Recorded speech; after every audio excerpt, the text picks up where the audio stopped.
SOS Cristianismo, capítulo 8, breve tratado da confissão. Item 1. Como surgiu esse sacramento?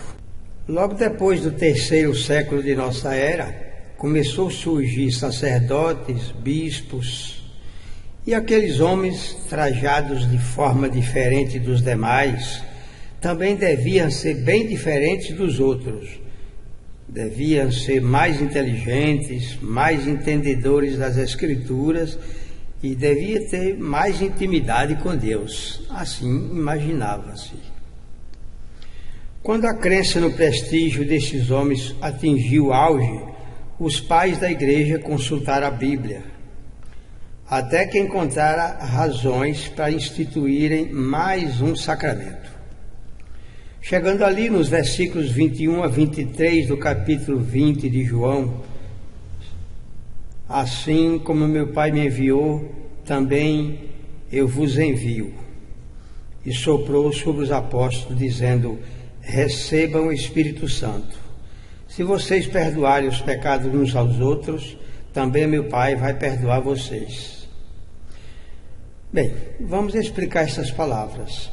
Como vimos no outro tratado número 5, no item 11, logo depois que Jesus foi crucificado, voltou a aparecer aos seus discípulos para lhes consolar e mostrar que a morte não existe. Aí relembra a eles a urgente necessidade de se aprender a perdoar. Falando com eles, disse: do mesmo modo como meu Pai me pediu para eu vir ao mundo de vocês ensinar o reino dele, assim eu vos envio para ensinarem tudo aquilo que tenho ensinado a vocês. Sem perdão, teria dito Jesus, não pode haver pregação. Se vocês não estiverem prontos para perdoar, também não estarão prontos para pregar. O exemplo eu acabo de deixar com vocês quando perdoei meus inimigos. Agora, vocês estão conhecendo que o perdão é a base do amor. Meta a mão na obra. Não é fácil perdoar. Para isso é importante a ajuda dos bons espíritos. Ora, se Jesus voltasse hoje, suas palavras seriam exatamente estas. Mas com o passar do tempo, acabou saindo a afirmação de que Jesus soprou o Espírito Santo sobre os apóstolos, que passou o poder de perdoar pecados. Receber Espíritos Santos ou bons Espíritos significa estar preparado para pôr em prática o perdão. Se Jesus fez um gesto simbólico soprando na face deles, é porque, como já dissemos no capítulo 6, às vezes um mestre precisa fazer um ritual para que seja acreditado pelos curiosos. Já explicamos que os originais da Bíblia não falam no Espírito Santo, mas sim nos Espíritos bons. Jesus estava dizendo aos seus discípulos que para alguém perdoar, precisa ser ajudado pelos bons Espíritos, pois perdoar é duro, não é fácil perdoar.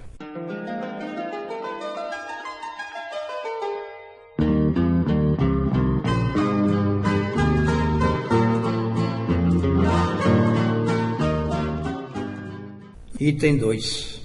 Se confessar os pecados, Deus perdoa. Nosso irmão João, o evangelista, escreveu em sua carta dizendo: se a gente confessar os pecados, Deus é justo para nos perdoar e nos purificar de todo o mal. Ora, será que o evangelista queria nos ensinar que precisa a gente se ajoelhar aos pés de um vigário e contar os pecados para ele, se quiser ser perdoado por Deus? Claro que não. Confessar pecado é se abrir o jogo, sendo sincero, dialogar, revelar ou falar publicamente suas faltas para receber a ajuda da comunidade. João está nos ensinando que devemos ser francos, não guardando segredos para a comunidade, pois a comunidade é uma família, a fim de facilitar a solução do problema. Quando um cristão estiver com um problema, uma encrenca qualquer, uma dor de cotovelo, uma conta de água ou luz atrasada, ou estiver desempregado, confesse seu, entre aspas, pecado à comunidade, para aquilo não ficar martelando sua cabeça. Quem sabe, ali ou acolá, há alguém que pode ajudar a solucionar o caso. Se você fica calado e não confessa, vai acabar ficando grilado, preocupado, e o problema pode se tornar um problemão. E quando Jesus nos diz que se confessar o meu nome diante dos homens, eu vou confessar o nome de vocês diante de meu Pai. Isto significa que a fé cristã, a pregação do cristianismo, precisa ser corajosa. O cristão frouxo, covarde, que por interesse pessoal negar sua fé, não é digno do nome de cristão. Se vocês que forem as testemunhas de tantas maravilhas pisarem na bola, se acovardando diante dos obstáculos, então, que cristãos são vocês? É isso que significa confessar a fé em Cristo para ser recompensado no plano espiritual.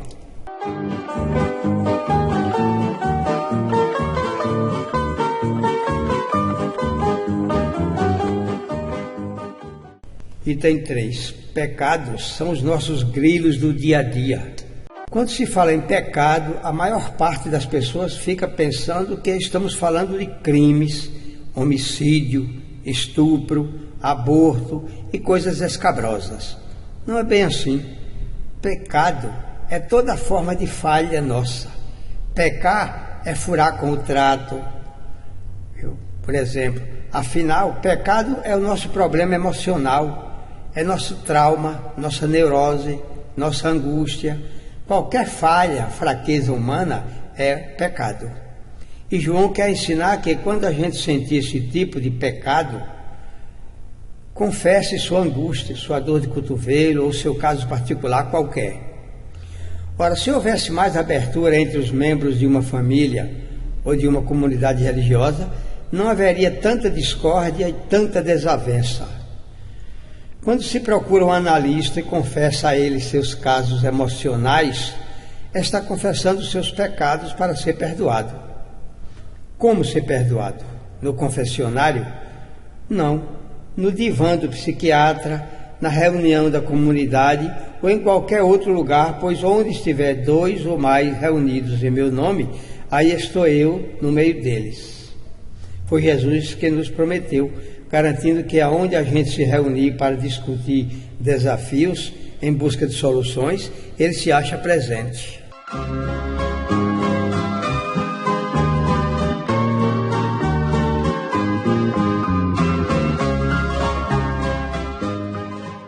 Item 4. A confissão no consultório médico e no divã. Quando se vai a um consultório médico em desespero, com uma dor de cabeça ou qualquer outra dor, para ser bem atendido, precisa se abrir com o médico, dizendo os detalhes do seu problema. Se você esconde algum detalhe, dificulta o trabalho do médico. Se você consulta um psiquiatra e não se abre para ele, confiando na capacidade do profissional, você não está querendo ser bem atendido. Hoje temos vários confessionários, entre aspas, para nos atender em confissão. Uma consulta a um parapsicólogo buscando solução para um caso complicado, pois hoje é costume se procurar fazer uma RM, tentando descobrir a causa de certas fobias ou neuroses profundas. Às vezes o paciente é submetido à hipnose ou anestesia, procurando resolver casos de vidas passadas ou traumas originados na vida intrauterina. Qualquer caso desses, como uma TVP, terapia de vidas passadas, precisa a gente ser franco, sincero, leal, abrindo o jogo da verdade com seu profissional, se desejar ser bem-sucedido no atendimento. Quando um médium nos dá um passe numa casa espírita, estamos diante de um caso de confissão, já que fomos receber o passe porque sentimos a necessidade de receber uma energia positiva ou curadora.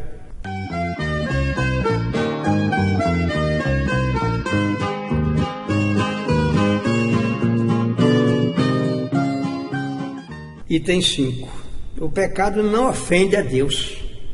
Devemos deixar claro que Deus não é humano, nem é um espírito criado, mas o Espírito eterno, incriado, absoluto. Nós somos relativos, por isso temos qualidades e adjetivos, tanto positivas como negativas. Deus, conforme já explicamos no capítulo 4 desta obra, não é bom, nem mau, nem grande, nem pequeno. Quando se diz que Deus perdoa, que Deus condena, que Deus castiga, ou que Deus abençoa, etc., tudo isso é antropomorfismo, ou seja, tentativa de colocar qualidades ou adjetivos em Deus. Deus não perdoa nada, pois Deus é lei. Quando erramos contra as leis, somos castigados pelas mesmas leis, não por Deus. Deus não abençoa ninguém, pois já cria tudo abençoado. Deus nunca amaldiçoou a cobra, nem a figueira do Evangelho de Marcos, nem coisa alguma, porque tudo que ele cria é sagrado, é santo. O pecado é obra humana. Nós, quando adquirimos a inteligência, caímos em todos os males e pagamos um preço alto por possuir a liberdade de pecar.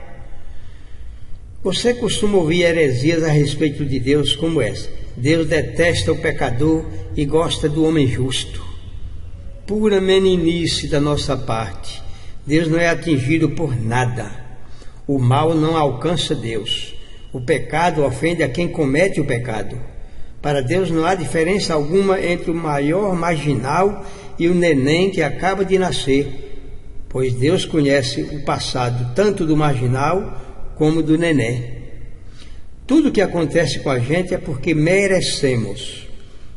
Nada acontece como injustiça, pois cada coisa que acontece na vida é procurada.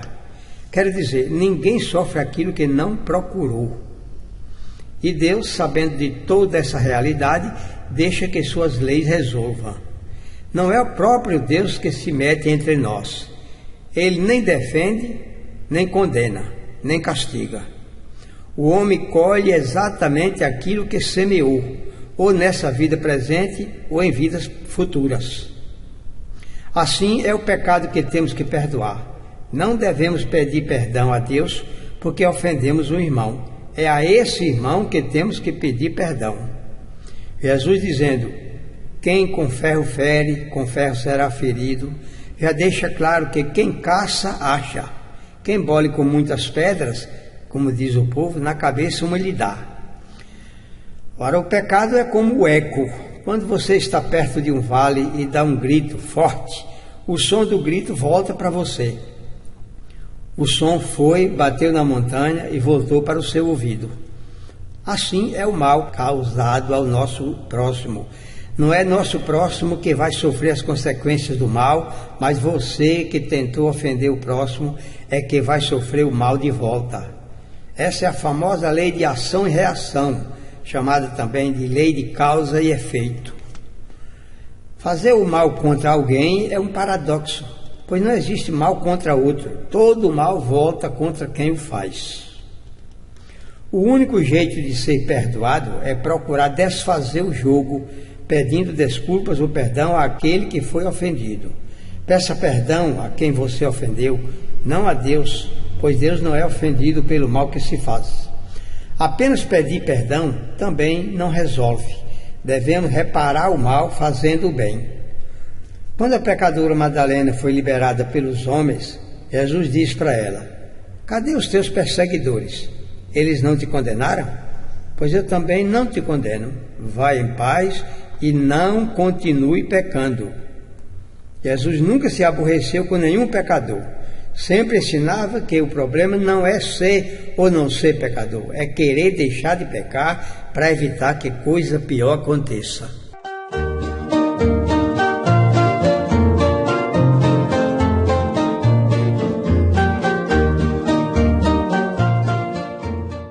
Item 6. O que é pecado agora no terceiro milênio?